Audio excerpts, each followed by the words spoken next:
So sida amuka harisina poem asigi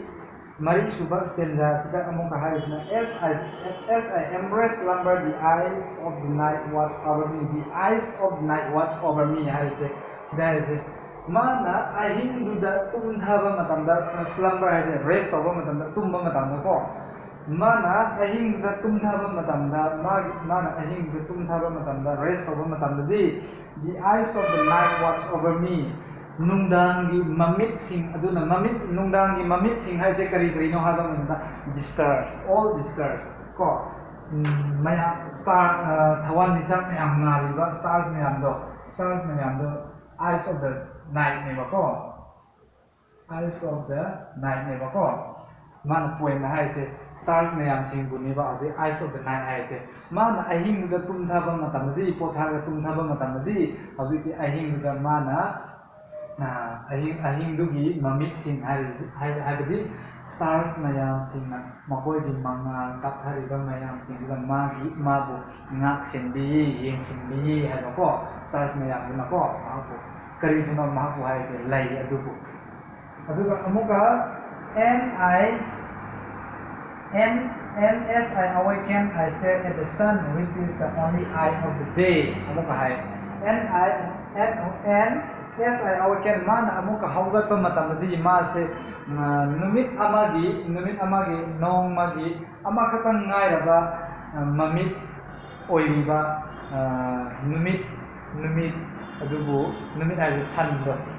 adubu amakatang ngairaba mamit adubu nong magi amakatang ngairaba mamit adubu mamit ay sun adubu mahakna yeng zai haibo man hawat pamatanda adudi magi role se ngasai se ma se ayuk unta hawal ga BGM yang fully to announce the coming of light aduga evening join with the birds to bid the farewell of the light and amuka matunda amuka magi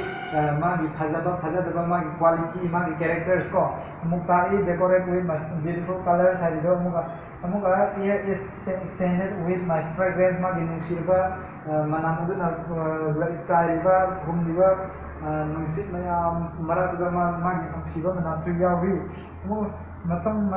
sumana as I embrace mana hingkum bamadam the eyes of the night watch over me the one mitam mayam singna ma bungak sindi senagi hawat pamadam the nong magi amak tangai raba numit adubu mamit ay numit kuni adubu yengai aduga amuka next harizina I drink dew for wine and hearken to the voices of birds. Go. I drink dew for wine and hearken to the voice of the birds. Sida yamna nungayba concept ama logo phangba yaba se karino haiba matamna mana asida harise I drink dew for wine harise aikoi mioi base yu thare haina direct indirect taiba direct nataba indirectly ma se aikoi mioi badi yu thare chini ba ko man haise magi point se chini ba mioi badi yu bu nasagi yu adum oidaraga pon natara adum thakchai adubu id haiba I drink you for wine id mioi bana yu do makoi yu adum oina thakcharasu id lairiba likla ayukta lairiba u managi matonda lairiba nagaga nabi matonda pakiba mayam madugumba likla mayam do IDU oina thaki siniba ko aduna sina hagri mas indirectly she says that human beings drink the wines as the wines but she drinks the dew for her wine ko magi yu di likla do oina magi yu oina thakiba ko mioi bana yu do adum yu mokoi yu oina thakcharasu ai di likla do ai yu oina thakchai haiba ko sida yamna nungai ko point se ngai ko dew se magi dew do na magi yu oina thakiba ma lai di adu amuka and hearken to the voices of the birds. Aduga thakpa ligladu magi yu oina thakpa matungda amuka hearken to the voices of the bird. Amuka khongiba uche mayam gi makholdo mana ing takna tuminna tazaiba munna tazaiba ko karika karamba makhol non siba makhol mayam singdo mana munna tazai and dance the rhythmic swing of the grass hai amuka and dance taba uche mayam gi makoldo nungsi ba uche mayam gi makoldo tai likla dama gi yu oin thakse madu khaktang natana dance the rhythmic swing of the grass means timingly have a rhythmic has timingly tanza na have in Manipur tanza na have ko tanza na hairiba nabi mayam singduga masu dance tominai have ko she dance with the rhythmic swing of the grass haise yante ko adumana mase nabi mayam sing nusit na silak pasida nusit na humlak pasida mase su nusit na silak pasida nabi mayam hair laiba marak da su mase haimin nai dance tominai I am the lover's gift I am the wedding wreath. I am the lover's gift. Hai se yam nungai ba scene ama laksi hobi romantic scene de laksi pakhang lesabi scene de laksi ko. I am the lover's gift. Ma se kari gi maram da I am the lover's gift ha di no ha ba matam da I am the lover's gift ha se ma na I am the lover's gift ha se kari gi no ha ba matam da akoi pakhang lesana akoi pakhang lesana for example pakhang amana lesabi amada propose to ba romantic scene lakse ko pakhang amana lesabi ama propose to ba matam da red rose oina pinai natro makoi su pira ramani lein haise pakhang amana lesabi amada propose oina se masi je ai gi nungsi ba thamoi sing pizara pa nangbu thamoi sing nungsi ba gi pizara pa khudol amani masi je tingna ba lei da na lausan bi ko ga pakhang amana haira ba pakhang amana haira iba pi ba leido khudol ama oina aduna ne man haise ai se nungsi ba gi khudol ama ni lovers gift haise nungsi na mina ba gi la khudol ama ni haise I am the wedding wreath moga hai moga so ya adu khaktang natana ma se I am the wedding wreath lohong ba matamna ma se wedding wreath for example wedding wreath hai se lai na sen ba rings so ba presentation ma pi na ngai natro dumaina madugumado sumai su madugumba suni ha ba ko lai sin hai se ko adu I am the wedding wreath lai ai se lohong ba matamda pina riba presentation oina pina riba madugumba wedding wreath ama suni hai ba ko masana ko aduga aduna mahase amko mahatu kai I am the memory of a moment of happiness adugi maram oirga hojiki lai sisu weddings matamna presentation khudol oina pi aduga nupa amana pakhang amana lesabi amada propose to ba matamda thamoi sina nungsi ha propose to ba matamda red rose especially red rose pinaiba adudi masi se harau nungai ba matamda pi ba natro masi su harau nungai ba lohong ba matamda pi nungai da na pi da ga lohong ba ne ai nang kai na ni lohong ba ne nate nang ai ga punchi le pun seminar ni ama katang oi ni harau amadu ba moment da ai se pi nai ba adu gi maram oi ga hodi ma se memory of happiness memory of a moment of happiness oi le ba hodi harau nungai kaya matam gi khudol ama oijare ningsing khudam ama oijare jini ba ko oijare jini ma na ai ado mathang na amuka I am the last gift of the living to the dead amuka hodi di hai amuka ado hodi na haram ngai ba kaya pirang bagi oina hodi di ma se nungsi bagi nungai ba matam gi khudol ama ningsing khudam ama ni hai hajakre ado bo sida amu hai sina I am the last gift of the living to the dead. I su amoka man adu mathaka I se su hinglingai gi punsi loiraga siraba matam aroiba matam lakpa matam gi khudol amasuni haganeba means ekoi miyoi bagi sida hai se ma se for example ekoi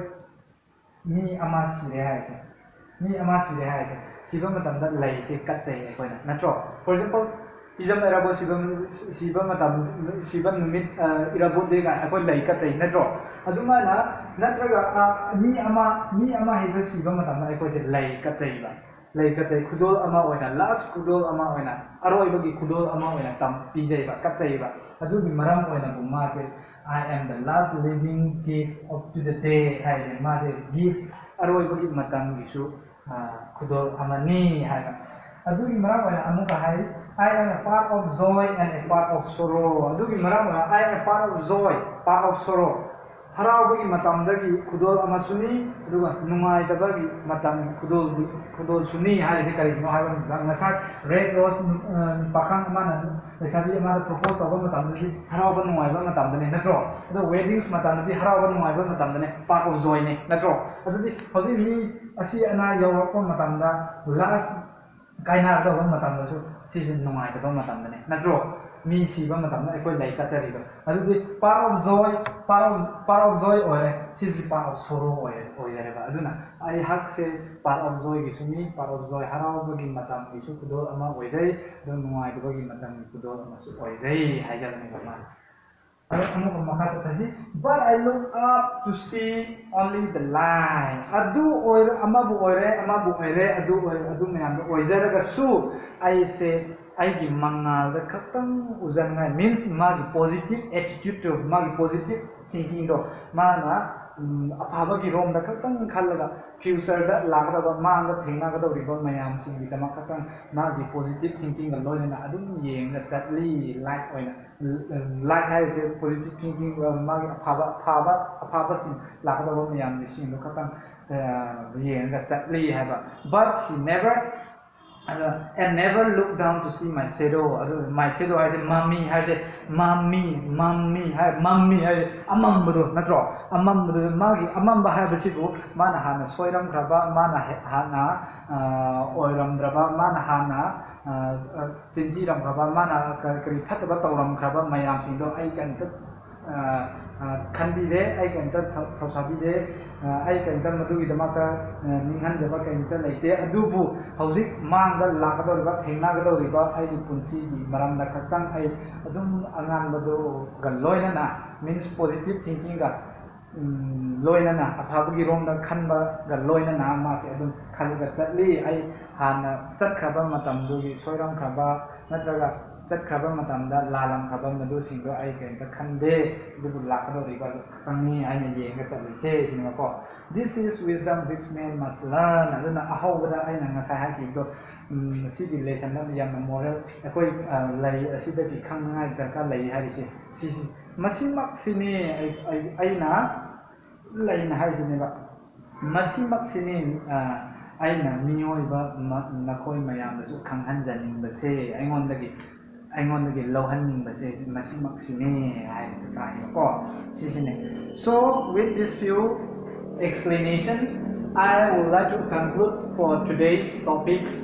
the Song of the Flowers written by Khalil Gibran your chapter number 4 from your literature textbooks masidi short explanation gi ai lotion darbe aduga nakoida aina haini bajidi firstly poem masa makse introduction hana chathai aduga magi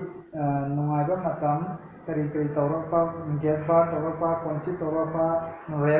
rare in the lap of summer brought up tawrapa aduga slave mana kintha kiba matam smana masi define magi introduction to be adu matungda amuka magi character magi duties magi roles khara amuka hai amuka magi characters magi qualities amuka hai amuka characters amuka lahi I embrace slumber the eyes of the night adu magi akoi da magi relationship hai dara adu gumdon matanga ahing katumba matanga ahing gi mamit singna maonda yingsingiba masi singse akoi na yamna maru oina ningsingngai ni aduna haudik explanation tawram khaba makhada angangsa so please my dear students if you have any doubts of my explanation of my short explanation about the Song of the Flowers written by Khalil Gibran please ask and comment in the comment on the videos ꯑꯗꯣ ꯅꯈꯣꯏꯅ ꯒ꯭ꯌꯥꯟ ꯇꯥꯗꯕ ꯂꯩ ꯇꯥꯔꯒꯗꯤ ꯀꯣꯃꯦꯟꯗ ꯃꯁꯤ ꯚꯤꯗꯤꯑꯣꯁꯤ ꯌꯦꯡꯕ ꯃꯇꯝꯗ ꯀꯣꯃꯦꯟꯗ ꯃꯁꯤꯗ ꯈꯔ ꯋꯥꯠꯄꯒꯨꯝ ꯅꯠꯇ꯭ꯔꯒ ꯃꯁꯤꯗ ꯑꯃꯨꯛꯀ ꯍꯟꯅ ꯁꯨꯃꯥꯏꯅ ꯇꯧꯕꯤꯌꯣ ꯍꯥꯏꯕꯁꯦ ꯅꯈꯣꯏ ꯔꯤꯀ꯭ꯋꯦꯁ ꯇꯧꯖꯔꯛꯄ ꯌꯥꯒꯅꯤ. For today I would like to conclude from here. Okay, thank you and